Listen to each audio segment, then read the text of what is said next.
사랑하는 성도 여러분, 안녕하세요. 7월 29일 아침입니다.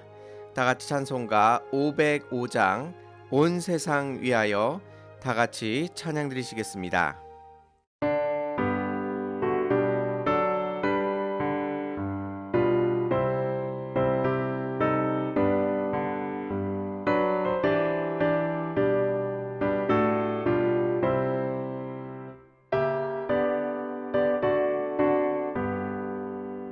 온 세상 위하여 나 복음 전하리. 만 백성 모두 나와서 주 말씀 들으라. 죄 중에 빠져서 헤매는 자들아, 주님의 음성 듣고서 너 구원받으라. 전하고 기도해 매일 증인 되리라. 세상 모든 사람 다 듣고 그 사랑 알도록. 온 세상 위하여 이 복음 전하리. 저죄인 회개하고서 주 예수 믿으라. 이 세상 구하려 주 돌아가신 것 나 증거하지 않으면 그 사람 모르리. 전하고 기도해 매일 증인 되리라. 세상 모든 사람 다 듣고 그 사랑 알도록.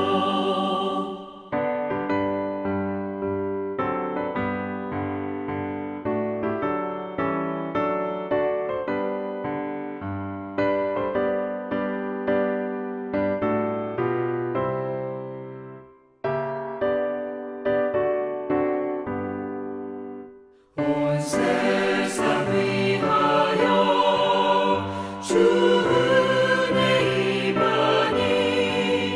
주 예수 이름 힘입어 이 복음 전하자. 먼 곳에 나가서 전하지 못해도 나 어느 곳에 있든지 늘 기도 힘쓰리. 전하고 기도해 매일 증인 되리라. 세상 모든 사람 다 듣고 그 사랑 알도록.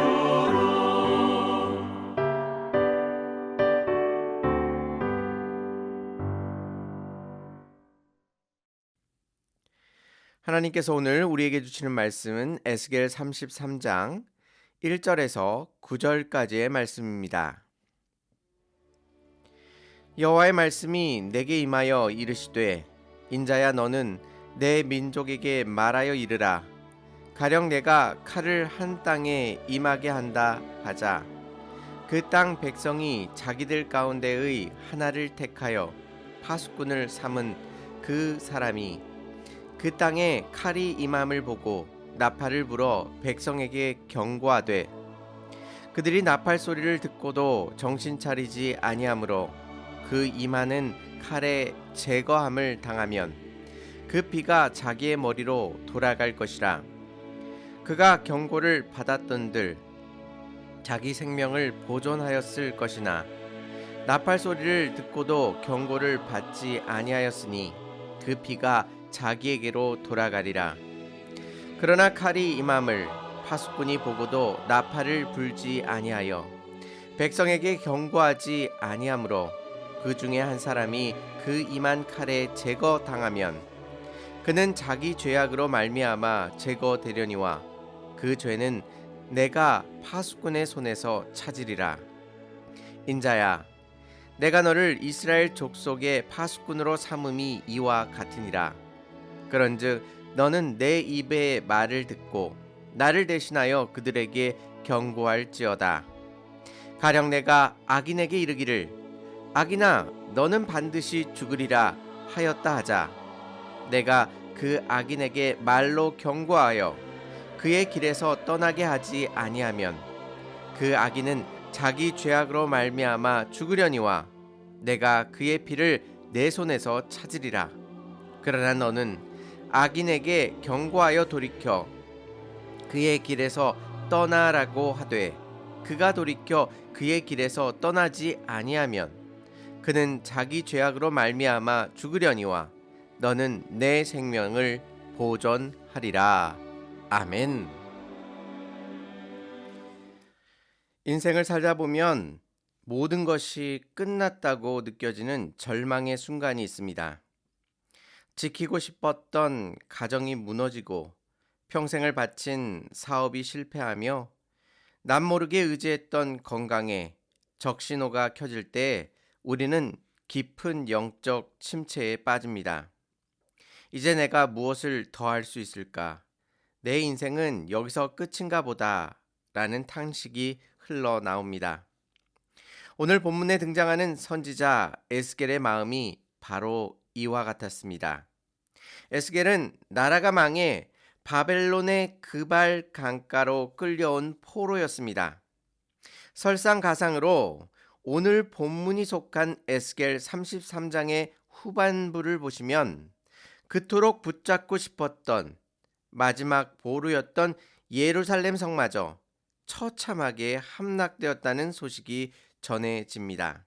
나라도 잃었고 고향 성벽도 무너졌습니다. 백성들은 뿔뿔이 흩어졌습니다. 눈앞에 오직 거대한 절망뿐이었습니다. 선지자로서의 사명도 어떠한 희망도 다 끝난 것 같은 바로 그 순간 하나님께서 에스겔을 찾아오십니다. 그리고 오늘 본문에서 너무나 뜻밖의 명령을 내리십니다. 그에게 이렇게 말씀하십니다. 인자야, 너는 다시 성벽 위로 올라가라. 그리고 파수꾼이 되어 나팔을 불어라 라고 명령하십니다. 모든 것이 무너진 그 절망의 자리에서 하나님께서는 왜 에스겔을 다시 파수꾼으로 부르셨을까요? 오늘 이 말씀을 통해 우리의 삶의 무너진 자리에서 우리를 향해 들려주시는 하나님의 세미한 음성을 듣기를 소망합니다. 하나님은 에스겔에게 파수꾼의 임무를 맡기시며 당시 고대 사회 누구나 알고 있었던 파수꾼의 상식을 비유로 말씀하십니다. 파수꾼은 성벽 높은 곳에 서서 밤낮으로 대적의 침략을 살피는 사람입니다. 만약에 적군이 칼을 들고 몰려오는 것을 보면 파수꾼은 지체 없이 나팔을 불어 성 안에 있는 백성들에게 경고해야 합니다. 여기서 가장 중요한 파수꾼의 원칙이 나옵니다. 파수꾼의 책임은 적군을 싸워 이기는 것이 아닙니다. 파수꾼의 책임은 적이 오는 것을 보고 들은 대로 본 대로 나팔을 불어 경고하는 것까지입니다. 파수꾼이 나팔을 불었는데도 백성이 무시하고 잠을 자다가 죽었다면 그 피의 책임은 듣지 않은 백성에게 있습니다. 그러나 파수꾼이 귀찮아서 혹은 두려워서 나팔을 불지 않아 백성이 죽었다면 하나님은 그 억울한 피의 대가를 파수꾼에게 찾겠다라고 말씀하십니다. 하나님은 이 비유를 에스겔에게 그대로 적용하십니다. 7절 말씀을 보시면 인자야 내가 너를 이스라엘 족속의 파수꾼으로 삼음이 이와 같으니라. 그런즉 너는 내 입의 말을 듣고 나를 대신하여 그들에게 경고할지어다 라고 말씀하십니다. 오늘날 전도가 너무나 힘들다고 말합니다. 예수 그리스도의 복음을 전해도 세상은 비웃고 기독교를 향한 시선은 차갑기만 합니다. 그래서 우리는 쉽게 낙심하죠. 내가 백날 전해봤자 저 사람은 안 변해 라며 스스로 나팔을 내려놓습니다. 그러나 하나님의 기준은 결과가 아니라 전달의 충성에 있습니다. 저 사람이 내 말을 듣고 교회에 나오느냐, 예수를 믿느냐라는 것은 우리가 제어할 수 있는 부분이 아닙니다. 그것은 성령님께서 일하시는 영역입니다. 우리의 사명은 오직 하나님의 입에서 나오는 생명의 말씀, 복음의 메시지를 가감없이 내 이웃과 가족들에게 들려주는 것 자체에 있습니다. 태풍이 온다고 외치는 영적 나팔 소리, 그것이 파수꾼의 사명입니다. 열매가 없다고 낙심하지 마시기 바랍니다. 전하지 않는 것을 두려워하며 오늘도 묵묵히 삶의 자리에서 예수의 소식을 전하는 충성된 파수꾼이 되시기를 주님의 이름으로 축원합니다. 에스겔의 시대의 칼이 바벨론 군대였다면 오늘날 현대인의 영혼을 처참하게 도륙하고 있는 현대적인 칼은 무엇일까요? 끝없는 물질 만능주의와 영적 무감각, 또 성공주의, 그리고 깊은 고독과 중독의 칼날이 우리의 자녀의 영혼을, 우리 이웃의 영혼을 사정없이 무너뜨리고 있습니다. 겉으로는 화려해 보이고 아무 문제가 없어 보이지만 수많은 영혼들이 영적인 갈증과 죄악 속에서 소리 없이 죽어가고 있습니다. 그런데 우리는 어떻습니까? 나만 구원받고 우리 가족만 평안하면 그만이라 라는 영적 이기주의에 빠져 있지는 않으십니까? 괜히 예수 얘기를 꺼냈다가 사이만 어색해질까봐 두려워서 나팔을 주머니 속에 꽁꽁 숨겨놓고 있지는 않으십니까? 성경은 파수꾼이 칼이 오는 것을 보고도 나팔을 불지 않는 것을 직무유기를 넘어선 심각한 죄로 규정하고 있습니다. 영적인 침묵은 결코 미덕이 아닙니다. 내 옆자리의 동료가, 내 사랑하는 가족이 영적으로 죽어가고 있다면 우리는 평화라는 핑계 뒤에 숨어 있지 말고 사랑의 나팔을 불어야 합니다. 예수 없이는 소망이 없다는 것을, 하나님께로 돌이켜야만 진정으로 살 수 있다는 것을 우리의 입술과 삶으로 외쳐야 합니다. 이제 오늘 본문이 가진 가장 놀라운 은혜의 미스테리를 같이 나누고자 합니다. 앞서 말씀드렸듯이 에스겔 33장은 예루살렘 성벽이 완전히 무너질 때입니다. 인간적인 눈으로 보자면 성이 무너졌고 백성이 다 잡혀갔는데 성벽 위에 나팔을 부는 파수꾼이 무슨 소용이 있겠습니까? 소 잃고 외양간을 고치는 격이 아니겠습니까? 다 끝났는데 무슨 파수꾼이란 말입니까? 바로 여기에 하나님의 눈물겨운 사랑이 있습니다. 예루살렘이 망하기 전 에스겔 3장에 나왔던 첫 번째 파수꾼의 사명은 너희가 죄 때문에 망하는 것을 외치는 심판과 경고의 파수꾼이었습니다. 그러나 예루살렘이 완전히 망한 지금 하나님이 에스겔을 다시 부르신 제2의 파수꾼의 사명은 성격이 완전히 다릅니다.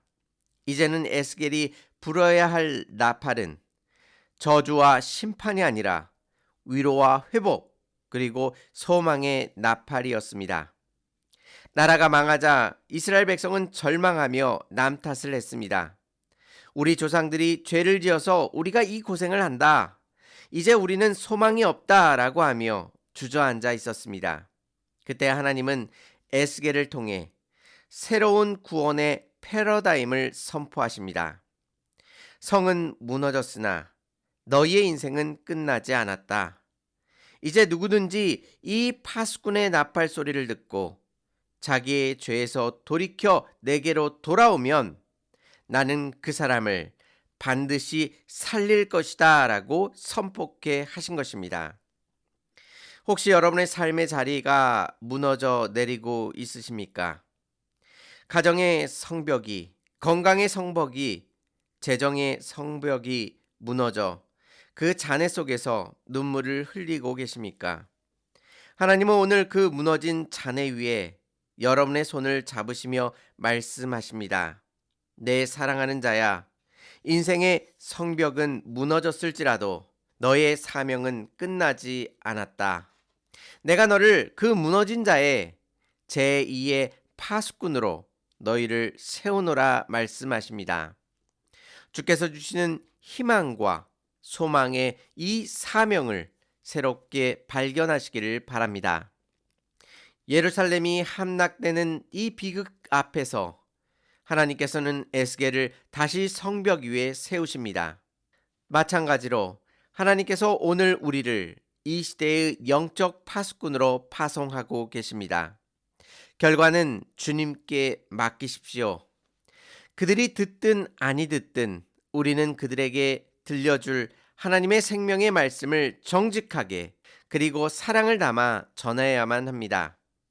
우리가 입을 열어 소망의 나팔을 불 때에, 침묵을 깨뜨리고 예수의 생명을 외칠 때에 나팔을 부는 나 자신이 살고 내 가족이 살며 이 무너진 세상이 주님의 은혜 가운데 다시 일어나게 될 것입니다. 이 영광스러운 제2의 파수꾼의 사명을 전심으로 감당하며 승리하시는 복된 성도님들이 되시기를 주님의 이름으로 축원합니다. 다 같이 기도드리시겠습니다. 은혜롭고 자비로우신 하나님 아버지, 죄악으로 가득한 이 세상 속에서 무너져가는 삶의 자리에서 더 이상 절망하지 않게 하여 주시고, 주님께서 우리를 제2의 파수꾼으로 이 땅 가운데 세우심을 기억하며 주님의 말씀을 온전히 선포할 수 있도록 인도하여 주시옵소서. 우리의 선포를 통해 하나님의 아름다운 복음이 전파되게 하여 주시고, 내 자신이 새롭게 세워질 뿐만 아니라 가정이 다시 일어나며 또한 이 사회가 주님의 공의와 정의로 온전히 이루어질 수 있도록 주께서 은혜를 베풀어 주시옵소서. 결코 한순간이라도 주께서 주신 이 파수꾼의 사명을 소홀히 여기지 않게 하시고, 이 사명을 온전히 감당함으로 말미암아 하나님의 마음을 기쁘시게 하며 주님의 뜻을 이 땅 가운데 온전히 이루어드리는 하나님의 거룩한 백성 될 수 있도록 함께하여 주시옵소서. 오늘의 모든 삶 속에 주께서 동행하시고 역사하실 줄 믿사오며 예수님의 이름으로 기도 올려옵나이다. 아멘. 세상을 향해 소망과 희망의 말씀을 전심으로 선포하시는 주님의 파수꾼이 되시기를 바랍니다.